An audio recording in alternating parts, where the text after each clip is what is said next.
শুভ শুভ শুভ দিন, শুভ শুভ শুভ দিন, জাসাসের জন্মদিন, শুভ শুভ শুভ দিন, জাসাসের জন্মদিন,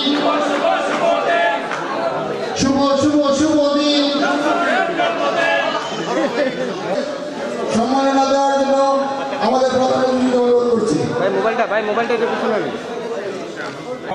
বক্তব্য রাখার জন্য আহ্বান জানাচ্ছি আজকের অনুষ্ঠানের বিশেষ অতিথি কুমিল্লা জেলা ছাত্রদলের সাবেক ছাত্রনেতা কুমিল্লা দক্ষিণ মহানগর জাসাস আয়োজিত আজকের এই আলোচনা সভার সম্মানিত সভাপতি,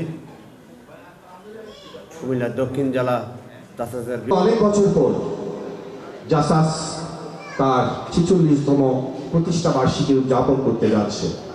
কুমিল্লা মহানগর বিএনপির পক্ষ থেকে জাসাসকে আজকে আমার 3টা ওয়ার্ডের কাউন্সিল, প্রথমটা হয়ে গেছে, দ্বিতীয়টা চলছে। ওইটা ভোটের বিরুদ্ধে দিয়ে আমি এখানে আসছি, এখান থেকে গিয়ে তৃতীয়টাতে আমি জয়েন করব। দোয়া চাইছি সবার কাছে, আল্লাহ যেন সুস্থ রাখে, দোয়া করবেন।